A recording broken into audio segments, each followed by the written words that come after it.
Holy Jesus, Mako, relax. Hey, what's up guys? Welcome back to Binging with Babish, where this week, thanks to a sponsorship from Crunchyroll, we are returning once again to the world of anime. In this case, the Osaka street food specialty Takoyaki, a recipe that calls for octopus, a toy that I've never played with before. So we've got some plain cooked octopus. This is one of many specialty items you will need to get from a Japanese specialty grocery, and we're cutting that into nice little bite-sized wedges, making sure each piece still has some suckers. Now, if octopus is not your bag, there's a whole world of potential toppings for Takoyaki. Just here I have some chilled baby shrimp, sweet corn, kimchi, and edamame. You could also theoretically put cheese or tofu or whatever you want in there. Now you can buy pre-mixed takoyaki flour, but let's try making our own. We're starting with 120 grams of all-purpose flour, to which we're going to add 2 teaspoons of baking powder and 1/2 of 1 teaspoon of table salt. We're just going to whisk together all the dry ingredients before making things liquidus. Is that a word? Should be.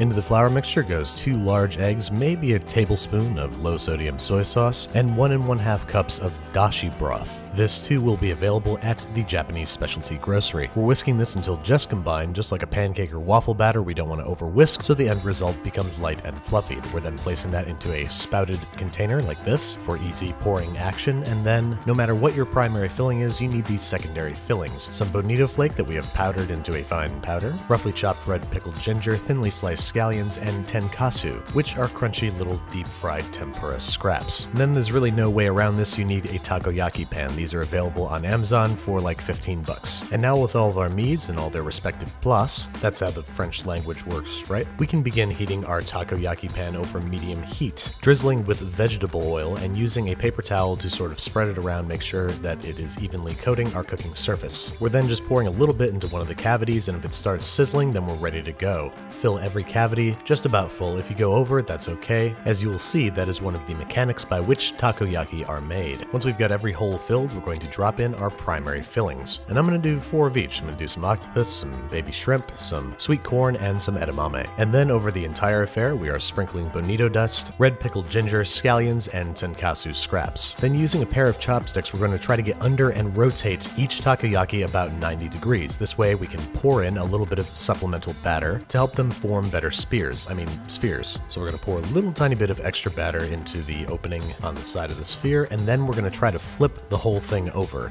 tucking all the scraps and extra bits underneath as we turn it. At this point you might be freaking out because they look like a bit of a disaster, but this is a normal and natural part of the takoyaki life cycle. And as you continue to turn and tuck and turn and tuck, prepare to be delighted as your takoyaki take shape. You can tell that they're done when they are golden brown and crisp all over, and they rotate freely like a trackball computer mouse from the 90s. Remember those things? No? Well, they were a thing, briefly. Once we've got these guys all situated on a plate, it's time to get them dressed for dinner. We're starting with dabs of okonomiyaki sauce, which I bought, but if you want to see how to make it, go check out the okonomiyaki episode of Binging with Babish. And then we've got some Japanese mayo, which is a little bit thinner and sweeter than American mayo, some bonito fish flake, doing its cool little dance there, a light sprinkling of aranori, which is dried seaweed powder, and an optional smattering of scallions. And while these guys are a little rough around the edges, I gotta say, they taste really, really good. The outside shell is thin and crisp, and the interior batter is light and fluffy, and the fillings are super flavorful. The okonomiyaki sauce is rich and saucy, and the mayo is creamy and tangy. I mean,